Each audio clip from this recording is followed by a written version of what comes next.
Hi friends, உங்க எல்லாருக்கும் என்னுடைய அன்பான வணக்கம். இது ஷர்மிளா பிராங்கோவின் உயிரே நீ எங்கே உடலாய் நான் இங்கே நாவல் பகுதி 6. வாசிப்பது ஷர்மிளா பிராங்கோ. வாங்க ஃப்ரெண்ட்ஸ், தொடர்ந்து கதையை கேட்கலாம். வசீகரன் குளித்து விட்டு வந்தான். அவன் மனம் இப்போதும் பாரமாக இருக்கிறது. இந்த அறை காவியாவோடு அமர்ந்து கதை பேசியதை அவனால் மறக்க முடியுமா என்ன? சிறு வயதிலிருந்தே ஒன்றாக வளர்ந்ததாலோ என்னவோ, காவியா மனதில் என்ன நினைக்கிறாள் என்பதை வசீகரன் அப்படியே கூறிவிடுவான். காவியாவும் அப்படிதான். காவியா கல்லூரி படிக்கும் போதுதான் வசீகரனுக்கே அவளை கட்டி வைத்து விடுவது என்று மாமா அத்தை இருவரும் சேர்ந்து முடிவெடுத்தனர். அதை வசீகரன் காவியாவிடம் கூற அவர்களுக்கும் எந்த மாற்று கருத்தும் இருக்கவில்லை. யாரோ ஒருவரை மணப்பதை விட தன்னை நன்கு அறிந்த ஒருவரை மணப்பது அல்லவா நல்லது என்று வசீகரன் நினைக்க, அப்படியேதான் காவியாவும் நினைத்தாள். அந்த இடத்திலிருந்து அவர்களது காதல் உருவானது. 3 வருடம் இருவரும் உருகி உருகி உயிராய் நேசித்தும் விதி அவள் உயிரை பறித்து இருவரையும் பிரித்து விட்டது. அதன் பிறகு வேறு ஒரு பெண் தன் வாழ்க்கையில் இருக்கவே முடியாது என்றுதான் வசீகரன் நினைத்தான். அதையும் தாண்டி அவன் வாழ்க்கையில் அவன் விரும்பாமலே நுழைந்தாள் அகல்யா. அவளை அவன் முதன்முறை திருச்சி மலைக்கோட்டையில் விநாயகர் கோயிலில் தான் சந்தித்தான். அந்த கோயிலின் தொன்மையை பரிசோதித்தபடியே நடந்து வந்தவன் எதிரே வந்த அகல்யாவை காணவில்லை. அவளும் அவன் மீது மோதிவிட முதல் பார்வையிலேயே பார்வை இல்லாத பெண்ணாக அவனுக்கு தோன்றவில்லை. காவியாவை இழந்து 2 வாரங்கள் தான் ஆகியிருந்தது. அவளை மனதில் ஆழமாக பதித்து அவள் நினைவுகளில் வாழும் அவன் மீது அகல்யா மோதியதும் கோபத்தில் பலார் என்று அறைந்து விட்டான். அவள் கன்னத்தை பிடித்துக் கொண்டாள். அவள் விழிகள் மளமளவென்று நிறைந்து விட்டது. பின்னாலேயே வந்த அந்த சிறுவன், சார், எதுக்கு சார் என்னுடைய அக்காவை அடிச்சீங்க? கோபமாக கேட்டான். ஓ, நீ என்ன வக்காலத்தா? ஆதவா, நீ பேசாம இரு. அகல்யா அதட்ட. நீ பேசாம இருக்கா? இவர் பெரிய ஆபீசரா இருக்கலாம், அதுக்காக கண்ணு தெரியாத பொண்ண அடிச்சிடுவாரா? அதை பார்த்துட்டு நானும் பேசாம இருக்கணும்னா நான் ஒரு குருடனா இருக்கணும். கண் தெரியாத பெண் என்று அந்த சிறுவன் கூறியதும் வசீகரனின் மனதில் ஒரு குற்ற உணர்ச்சி. சாரி, இவங்களுக்கு கண்ணு தெரியாதா? தெரியாம தான் என் மேல மோதினாங்களா? சாரிங்க, ரியலி சாரி. அக்காவுக்கு தான் கண்ணு தெரியல, உங்களுக்கு கண்ணு தெரியும்ல, நீங்க பார்த்து போக வேண்டியது தானே சார். அதுதான் சாரி கேட்டுட்டேன்ல. சாரி கேட்டா எல்லாம் சரியா போச்சா? அதவா, நீ வாடா, எதுக்குடா தேவையில்லாம சண்டை போடுற? நாம நம்ம வேலையை பார்ப்போம். அவன் கரத்தை பிடித்து இழுத்து கொண்டு நடந்தாள் அகல்யா. அவனது செல்போன் ஒலிக்க அவன் தன் நிலைக்கு வந்தான். அத்தை அழைக்கிறார். அழைப்பை ஏற்றவன், இதோ வர அத்தை என்று கூறிவிட்டு அழைப்பை துண்டித்து விட்டு வேகமாக அறையிலிருந்து வெளியே வந்தான். மாடி இறங்கும் போதுதான் ஓவியாவின் அறை கதவு சாத்தப்படுவதை கண்டான். உணவு மேஜையின் முன் அவன் வந்து அமர, என்னப்பா ஏன் இவ்வளவு நேரம்? உனக்காக வெயிட் பண்ணி கடைசியில பசிக்குதுன்னு சொல்லி ஓவியா இப்பதான் சாப்பிட்டுட்டு ரூமுக்கு போனா.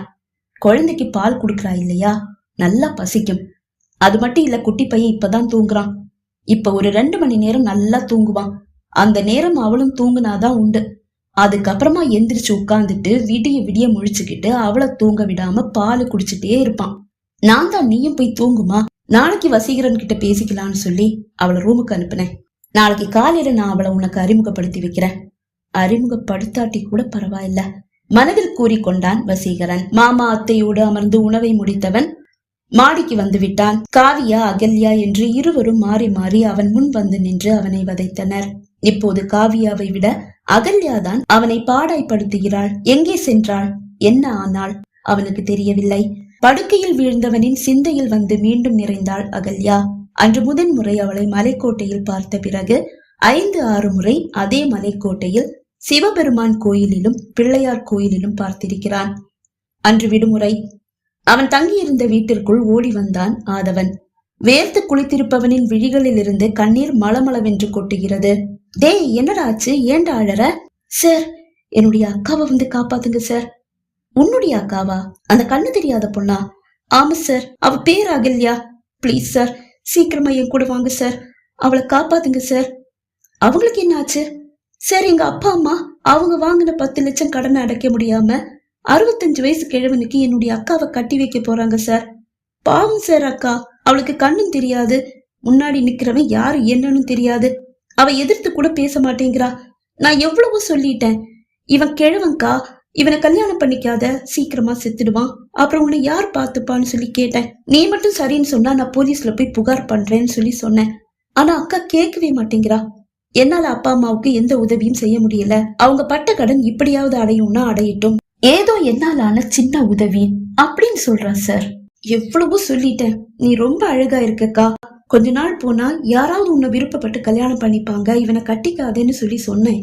ஆனா கண்ணு தெரியாத எனக்கு இளைஞனும் கிழவனும் ஒண்ணுதான்னு சொல்லி அந்த கிழவனை கல்யாணம் பண்ணிக்க தயாராயிட்டா சார். பிளீஸ் சார், வந்து அவளை காப்பாத்துங்க சார். நீ என்ன பேசிட்டு இருக்காதவா? பெத்தவங்க அவங்களுக்கே எந்த அக்கறையும் இல்ல, பெத்த பொண்ணை ஏதோ ஒரு கிழவனுக்கு காசுக்காக கட்டி வைக்கிறாங்க. இதுல நான் என்ன செய்ய முடியும்? நீங்க வேற சார், நானும் அக்காவும் அவங்க குழந்தைங்களே இல்ல, ஏதோ பிச்சை எடுக்கணும்ன்றதுக்காக எங்களை எங்கேயோ இருந்து கடத்திட்டு வந்து பிச்சை எடுக்க வைக்கிறாங்க சார். நானும் அக்காவும் பிச்சை எடுத்து கொண்டு போய் கொடுக்கற காசுல அவங்க நல்லா சொகுசா வாழ்ந்துட்டு இருக்காங்க. எங்களுக்கு வயிறு நிறைய சாப்பாடு கூட போட மாட்டாங்க தெரியுமா? என்னடா சொல்ற? உங்க 2 பேரையும் கடத்திட்டு வந்துட்டாங்களா? ஆமா சார். அது எப்படிடா உனக்கு தெரியும்? ஊர்ல எல்லாரும் அப்படிதான் சார் பேசிக்கிறாங்க. நீங்க வேணா யார்கிட்டயாவது கேட்டு பாருங்க, எல்லாரும் அதையே தான் சொல்லுவாங்க. பெத்த பிள்ளைங்களை யாராவது பிச்சை எடுக்க விடுவாங்களா? நாங்க 2 பேரும் தினைக்கும் பிச்சை எடுத்து காசை கொண்டு போய் அவங்களுக்கு கொடுக்கணும். காசுல கொஞ்சம் குறைஞ்சா கூட 2 பேரையும் அடிப்பாங்க. இதெல்லாம் உங்களுக்கு எங்க தெரியும்? நாங்க வெளியில ரொம்ப சந்தோஷமா இருக்கிற மாதிரி நடிப்போம். அதை பார்த்துட்டு நாங்க 2 பேரும் ரொம்ப சந்தோஷமா இருக்கோம்னு எல்லாரும் நினைப்பாங்க. நீங்களும் அப்படித்தானே நினைச்சீங்க? அவன் தலையை மட்டும் அசைத்தான். பிளீஸ் சார், பேசிட்டே இருந்தா அந்த கிழவன் அக்கா கழுத்துல தாலியை கட்டி இழுத்துட்டு போயிடுவான். வந்து என் அக்காவை காப்பாத்துங்க சார், பிளீஸ் சார். என்னால என்னடா பண்ண முடியும் சார்? 10 லட்சத்தை எல்லாம் கொடுத்து உங்களால எங்க அக்காவை காப்பாத்த முடியாதுன்னு எனக்கும் தெரியும். ஆனா அவளை கல்யாணம் செஞ்சுக்க முடியும்ல? டேய், என்னடா பேசுற? ஆமா சார், நீங்க ரொம்ப வீரமானவரு. 2 நாள் முன்னாடி நைட்டு கோயில்ல திருட வந்தவங்கள நீங்க அடிச்சு விரட்டினதை நான் என் கண்ணால பார்த்தேன். அந்த தைரியத்துலதான் உங்ககிட்ட உதவி கேட்டு வந்திருக்கேன். அதுக்காக நான் எப்படிடா உங்க அக்காவை கல்யாணம் பண்ணிக்கிறது? சார், தாலி எடுத்து கழுத்துல கட்டுனா கல்யாணம், அது எனக்கு தெரியாதா? அதை நீ சொல்லணுமா? சார், பேசிட்டு இருக்க நேரம் இல்ல சார். இந்த ஒரு உதவியை எனக்காக பண்ணுங்க. நீங்க எங்க அக்காவை கல்யாணம் பண்ணிக்கிட்டு எங்க அக்காவை மனைவியா எல்லாம் ஏத்துக்கணும்ன்ற அவசியம் இல்ல. இப்ப அந்த கிழவன்கிட்ட இருந்து என் அக்காவை காப்பாத்தணும். அதுக்காக நீங்க எங்க அக்கா கழுத்துல தாலியை கட்டி உங்க வீட்டுக்கு கூட்டிட்டு வந்துடுங்க. இங்க திருச்சியில உங்க வேலை முடிஞ்சு நீங்க இங்க இருந்து புறப்படும் போது என் அக்காவையும் உங்க கூட கூட்டிட்டு கிளம்பிடுங்க. நானும் எங்க அப்பா அம்மா கிட்ட இருந்து தப்பிச்சு ஓடி வந்துடுறேன். அதுக்கப்புறமா என் அக்காவை என்கிட்டயே விட்டுட்டு நீங்க போய் உங்க வேலையை பாருங்க சார். என் அக்காவை நான் பாத்துக்கிறேன். என் அக்கா உங்களுக்கு பாரமா எல்லாம் இருக்க மாட்டாங்க. இப்போ அவங்க கிட்ட இருந்து என் அக்காவை காப்பாத்த என்னால முடியாது, உங்களால முடியும். அதனாலதானே சார் உதவி கேட்டுட்டு இருக்கேன். Please sir. டேய், இது என்ன சினிமாவாடா? வாழ்க்கையில நடக்கிறதான் சார் சினிமாவா எடுக்கிறாங்க.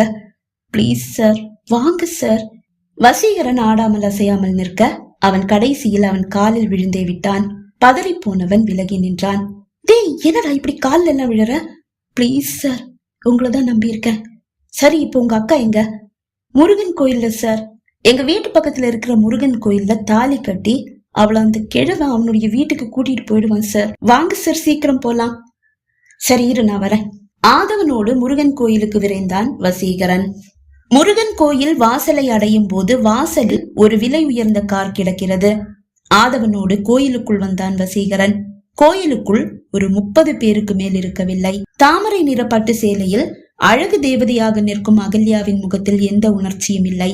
அவள் முன் நிற்கும் அந்த வயதான நபருக்கு 65 வயது அல்ல, அதற்கு மேல்தான் இருக்கும்.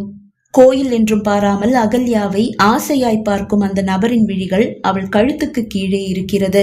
ச்சே, இப்படி ஒரு எச்சையா இருக்கானே கிழம். நேராக அந்த நபரின் முன்னால் வந்து நின்ற வசீகரன் அர்ச்சகர் கொண்டு வந்து நீட்டிய தாலியை விடக்கென்று எடுத்துக்கொண்டான். அதை கண்டு அனைவரும் திகைக்க, இந்த பொண்ணு நீங்க கல்யாணம் பண்ணிக்க முடியாதுங்க என்றான். ஏன் தம்பி, இவங்க அப்பா அம்மா வாங்கின 10 லட்சத்தையும் வட்டியையும் நீ குடுப்பியா? நக்கலாக கேட்டார் அந்த நபர். நான் எங்க 10 லட்சத்தையும் வட்டியையும் உங்களுக்கு கொடுக்கணும்? நீங்க என்ன அந்த 10 லட்சத்தை எனக்கா கொடுத்தீங்க? இல்ல தம்பி, இந்த காசுக்கு நீதான் பொறுப்புன்னு சொல்லி அந்த காசை என் கையில கொடுத்து அவங்களுக்கு கொடுக்க சொன்னீங்களா? எதுவும் இல்லல்ல, அவங்களுக்கு தானே கொடுத்தீங்க. யாருக்கு கொடுத்தீங்களோ அவங்க கிட்ட கேளுங்க. கேட்டேனே, காசு இல்லைன்னு சொல்றாங்களே. அதுக்கு பதிலாதான் அவங்க பொண்ணு கட்டிக்க சொன்னாங்க. நானும் பெருந்தன்மையா கட்டிக்கலான்னு சொல்லி கோயிலுக்கு வந்தா நீ வந்து மக்கர் பண்ற. 10 லட்சத்துக்காக இந்த பொண்ண 65 வயசுக்கு மேல இருக்கிற நீங்க கட்டிக்க போறீங்க. போலீஸ்ல கம்ப்ளைண்ட் கொடுத்தா என்ன ஆகும் தெரியுமா? தம்பி, என்ன அப்படியெல்லாம் விரட்டி அடிச்சிட முடியாது. போலீஸுக்கே நீங்க போனாலும் இந்த பொண்ணு என்ன கட்டிக்க விருப்பம் இல்லைன்னு சொன்னாதான் போலீஸே என் மேல கேஸ் எடுக்கும். இந்த பொண்ணு அப்படி சொல்ல போறது இல்ல. ஏன் அகல்யா, நீ அப்படி சொல்லுவ? இல்லங்க. கேட்டல தம்பி, ஐயா உங்ககிட்ட இருந்து வாங்கின 10 லட்சத்துல இவங்க வீடு கட்டி இருக்காங்கன்னு ஊர்ல பேசிக்கிறாங்க. அந்த வீட்டை எழுதி வாங்குறத விட்டுட்டு அவங்க பொண்ணு கட்டிக்கிறேன்னு சொல்றீங்களே, இது நியாயமா? இந்த பொண்ணை எனக்கு பிடிச்சிருக்கு. இவங்கள நான் கல்யாணம் பண்ணிக்க போறேன். ஏதோ நாடக வசனம் பேசிவிட்டு நடிப்பது போல் அகல்யா கழுத்தில் தாலி கட்டினான் வசீகரன். அப்போதும் அகல்யா முகத்தில் எந்த பாவ மாற்றமும் இல்லை. என்ன சார் இது? எங்க பொண்ணை கட்டி கொடுத்து எங்க கடனை அடைச்சிடலான்னு நினைச்சா இப்படி பண்ணிட்டீங்க. என்னது, உங்க பொண்ணா? அகல்யா உங்க பொண்ணா? அவனது அந்த கேள்வியில் பதறி போன போலி அப்பா அம்மா பதில் கூறவில்லை. போலீஸ் ஸ்டேஷன் போலாமா? வரீங்களா? அகல்யா யாருடைய பொண்ணுன்னு அவங்க சொல்லுவாங்க. இருவரும் பதுங்க. ஆதவன் கூட உங்க மகன் இல்லைன்னு ஊர்ல பேசிக்கிறாங்க. அவன் உங்க கூட இருக்க விருப்பப்பட்டா இருக்கலாம், இல்லனா அவனையும் என் கூட கூட்டிட்டு போயிடுவேன். என்ன ஆதவா, நீ என்ன சொல்ற? சொல்றதுக்கு என்ன சார் இருக்கு? நான் எப்பவும் உங்க சைடு தான், உற்சாகத்தோடு அவன் கூற அகல்யாவின் கையையும் ஆதவனின் கையையும் பிடித்து கொண்டு வீட்டை நோக்கி நடந்தான் வசீகரன். பகுதி 6 நிறைவடைந்தது. பகுதி 7 உங்களை சந்திக்கும் வரை விடைபெறுகிறேன். நன்றி, வணக்கம்.